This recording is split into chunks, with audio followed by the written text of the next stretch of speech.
Good afternoon, ladies and gentlemen. I'm Lieutenant Stephen Rogers, and as promised, I said that I would come to you from time to time to give you an update on what we're doing to help the Canadian people in their fight for freedom and liberty. Folks, I've got to tell you, we are being overwhelmed with not hundreds, but over 1,000 emails and messages from people all over Canada and around the world who are expressing their support for the truckers in Canada and truckers throughout the entire world. But something happened, folks. A game changer is what I call it. You know, I have a message today specifically for Canadian Prime Minister Trudeau. You know, calling your countrymen and members of your parliament who stand up for freedom and liberty Nazis is calling my countrymen here in the United States of America and people all over the world who believe in freedom and liberty, you're calling them Nazis as well. Shit. In calling my countrymen and your countrymen Nazis, what you have done is expose the truth about leaders like you. You know, your inflammatory words, if you think they helped you or helped the situation, not only in Canada but around the world, oh my goodness, you are wrong. In fact, your inflammatory words have ignited a flame in the hearts and the souls and the spirits of freedom-loving people in every country across this planet. That is what you did.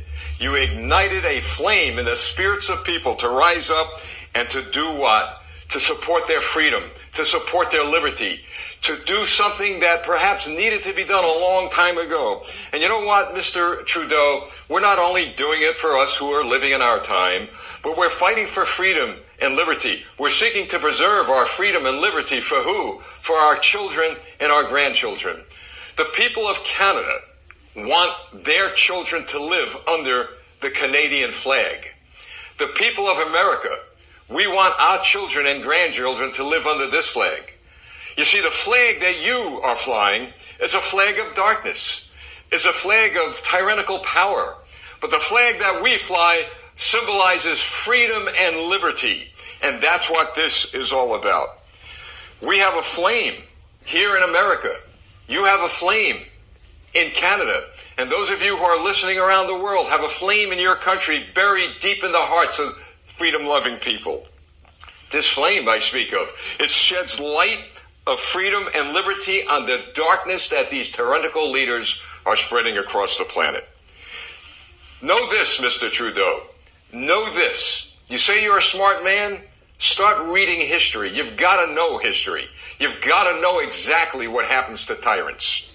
The power of every tyrant in the history of this earth, the power of every tyrant in the history of mankind has been extinguished by what?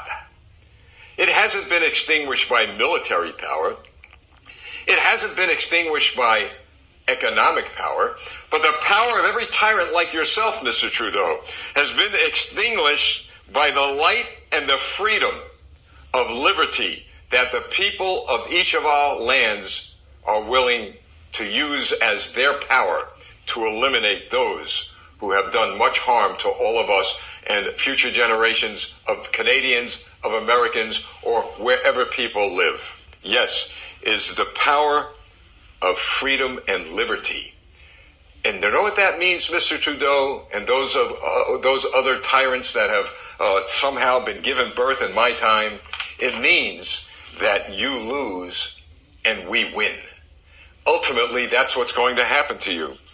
You know, this darkness that you, Mr. Trudeau, and all of your colleagues around the world, including the President of the United States, Joe Biden, this darkness, where does it come from? You know, I grapple with this issue. You're living in a wonderful, beautiful country in Canada, in America, in other freedom-loving countries. Where does this come from? The people who elected you to office elected you not to expand the power of government, but to expand the power of the people. Not to protect the power of the government, but to protect the power of the people. And the only way you protect the power of the people is to preserve their freedom and their liberty. But you chose not to go down that road. You chose to call us Nazis. You chose to call us names that I would not utter. You're not going to hear me call you a name other than a tyrant, because that is what you are. But I must tell you, Mr. Trudeau,